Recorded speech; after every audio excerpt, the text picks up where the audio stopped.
to this edition of Late Night in the Midlands on Blog Talk Radio with your host, Michael Vera.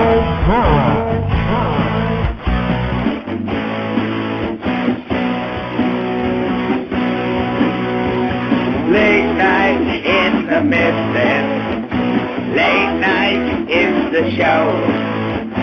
Broadcast till the morning, it goes in UFOs. I answer emails till 4 a.m. The show's rolling, it's rolling. You won't stay up to listen. Psychics, predictions. I come alive when the show begins. Spaceman and alien. Late night in the Midlands. Late night is the show. Bringing information you should know from my goal. Look to the sky and see hovercraft exploding. Ready to do an EVP, exploding. I try to hide, but my mind's not erased. This mothership has made my heart race. Late night. Hello, everybody, and welcome to Late Night in the Midlands. I'm Michael Vera, and this broadcast is coming out of a very cold Rochester, New York. I want to welcome each and every one of you, wherever it is you may be around the globe, in the chat room or on the phone lines.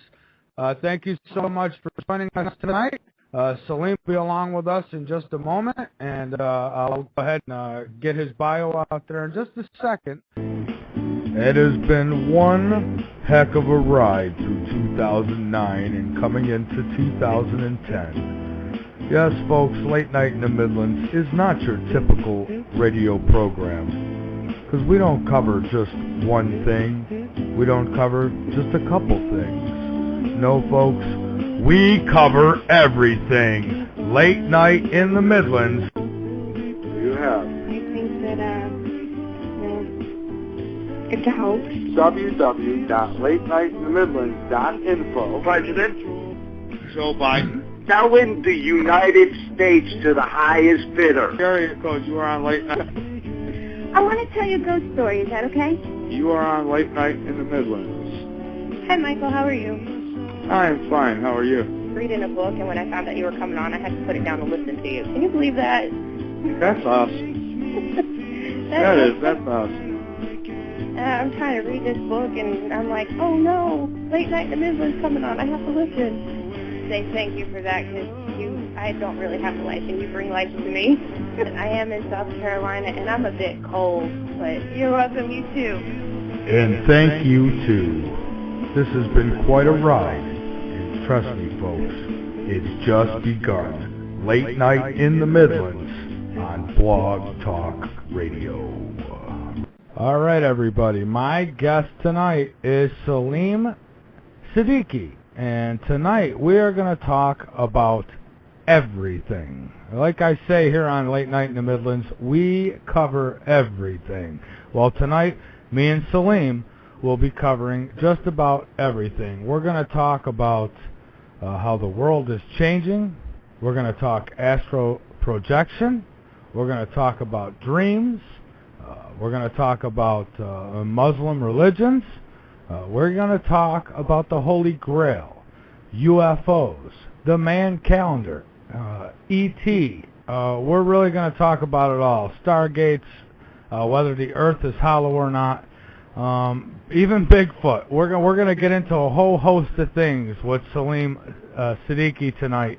And I urge you to just get your popcorn and sit back, because this should be a very interesting 2 hours with my guest tonight, Saleem Siddiqui. He is a political commentator, consultant, and public speaker. He is a trained meditation and conflict resolution specialist.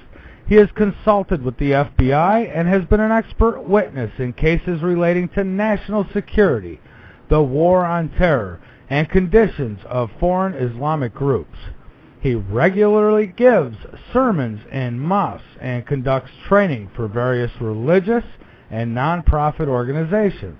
He has undergraduate degrees in Arabic and religion from the Middle East and attended law school in Houston, Texas. He is a sought-after keynote speaker. He also played an Arab sheikh in the movie The Tree of Life, starring Brad Pitt and Sean Penn. So everybody, please welcome my guest tonight, Saleem Siddiqui. Good evening, Saleem. How are you tonight? I'm doing great. Thanks for having me on, Michael. Oh, thank you so much for being with us, and I hope I got the pronunciation right on the name. I did my best. Yep, that's absolutely correct. Saleem Siddiqui. It's not that hard. All right, great. So why don't we start out? You tell us a little bit about you and what it is you do, and give out your website, and we'll just start yapping away about some of these topics. All right, sounds great. Well, as you know, my name's Saleem. My website is Hot Conflict. All the issues that we're talking about are all heated conflict areas, and so I put together the website Hot Conflict, and there we do a lot of paranormal research, foreign conspiracy theories, but more along the lines of actual political ramifications and also a lot of the religious information. And I tend to explain a lot of stuff using Western culture, especially pop culture, using references from TV, movies, songs, and music, because a lot of the problems that I see is people not understanding the communication gap or what gets lost in translation from the East and the West. And so you always hear about these East-West clashes, and is there a coming catastrophe or calamity, and all the people talking about different things. So I grew up here in the West, born and raised here in the States. You know, my dad's from India and my mom's British, so a little bit of East and West mix there in my background as well. My dad lived in India, moved to England. My mom was British, got married there, and then moved here to Canada and the States. And I grew up and went to school here in the States, graduated from high school. And then after high school, I went to Egypt because I started to realize I don't really know anything about my own religion. I'm born and raised Muslim, but I'm here in the States, and I don't know anything about my own faith. And not being Arab by background or culture, I didn't even understand the Quran in the original language. And so I started to study myself and did a lot of trips. Went to Egypt for a year, studied in the university there, came back, then went to Saudi Arabia, studied there, got degrees in Middle Eastern language and literature, and really studied the stuff myself. And then, you know, like you said, I went to law school here in the States and got involved with working with, different organizations, both religious and governmental, and trying to actually communicate what some of the problems are, and dealing a lot with mediation. But a lot of what goes on in some of the conspiracy theories is so much misinformation about who's on what side and who's on first and what's on second. Oh, you're not kidding. Everybody gets confused. Absolutely. So I guess that's one big question. What is your opinion on what's going on in the Middle East? What do you think is really going on there? Well, of course, everybody looks to the Middle East and sees, okay, this is the hot conflict issue of the world, right? What's the tension? Is there an East-West conflict? Is there really an East-West conflict, or is this something falsely created?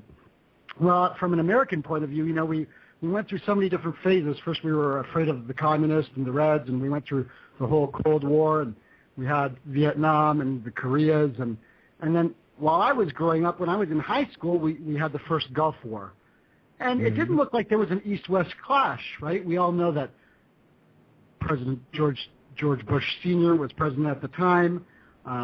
He was highly regarded in the Republican side as being one of the intellectual Republicans. You know, when Republicans still had some kind of status as being the foundational bedrock of stability in America. George Bush was from the CIA, from the back rooms, and knew what was going on. And so his foreign policy was very much different than his son's. He didn't have the aggressive kind of stance with Iraq. He had a very close relationship with the Saudis, and, you know, that's all important as we moved on into the future that we're into to now. But George Bush and George Bush Jr. are two totally different people. Yes, and if you even look at some of the conspiracy groups, you'll see the little signals such as, I know I'm talking to the Michael Vera audience, so I'm gonna throw it in right there and say, for those people who understand, George Bush Sr. took his oath on the same Bible that Jefferson did, the Masonic Bible. George Bush Jr., no. They didn't let him use the Masonic Bible. It's as if there was a difference in status in the father and son between which groups were involved, and you see that to continue to play out even until today. And even while George Bush Sr. was in office, there was kind of that tension between, the old guard and the new guard. Right, and when George Bush Jr. Got elected into office, I was afraid of exactly what happened. I just thought that he would try to finish what his dad started, and be much more aggressive at it, and certainly he was. And I don't know as though he was fighting his daddy's battles, but it sure seemed that way. It seemed like he just wanted to finish up what his father had started. Right, except there wasn't a big momentum to push towards that, and so something happened, and we all know what happened in early 2000 is things took to a culmination point, and we had 9/11, and the whole world changed right before our eyes. Absolutely. Now, there's something I'd like to touch on with you. 9/11. Now, many feel that there's a lot more to the story than what's being told, and I do as well. I don't know if I go as far out as some do with it, but I think that there are pieces to the puzzle that were not being shown. What do you feel about that? Well, of course, whenever you're dealing with any government, right, the American government, the government in Pakistan, the government in North Korea, any government on the earth, they're always not telling you something, right? I mean, that's kind of obvious. Sure. Right? We were all growing more and more aware of the fact. See, tending to be growing up a Muslim, you kind of have this bias where you think, okay, we're the outsiders and we're treated as the them in the American community, and so we kind of have a media suspicion to start with. But in the last 10 years, the whole underground of America has gotten aware of the fact that we're probably not being told the truth about anything. And so, of course, there's always more going on. Being a Muslim, I tend to stay away from the subject of 9/11 and the conspiracies because there's so many people talking about it, and being a Muslim kind of lends away from the credibility of the argument. But it's true, we do have a society where more than 50% by now think that we're being deceived about what really happened, and we know that everything in the story doesn't make sense. And what bothers me the most is we have a society in America where most of the people feel that, okay, something isn't true there. I'm not trying to justify terrorism in any way or shape or form. Oh, absolutely not. Anything like that is beyond the pale. But we realize something's not gelling and something doesn't make sense because there's just too many things that happen on that day that don't make sense, right? And 19 random individuals should not be able to pull off what they did. It doesn't make sense from any point of view, even from an analyst point of view.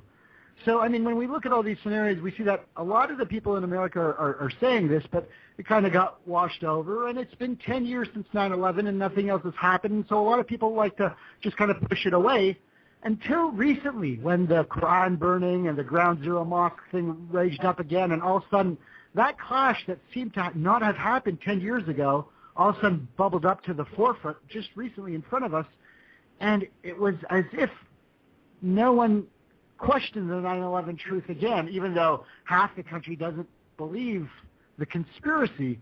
So you keep seeing these groups play against each other, and especially here where you're talking about the paranormal. There's two groups of people in the paranormal world. Those who see the signs of a coming catastrophe and clash, and there's many people who talk about all the signs of the end of the world, whether it's the Mayans or the prophecy or the New World Order, the Illuminati, the 2012. And then there's those who see all those things, but they're also spiritual or of the faith or of the light. And they say, seeing the signs towards destruction, everybody can see those. Yeah. Even if the world is coming to a catastrophe, you don't have to be spiritual to see that. Anybody who's awake should be able to see that. It's trying to find people who say, okay, things are going bad, but how do we make the changes and turn things around so that we avoid the catastrophe? We all kind of look at 9/11, and now 10 years later we see, okay, there was a clash that was built up on purpose, and then two wars that had no connection to the false flag operation that we all know we witnessed. Right.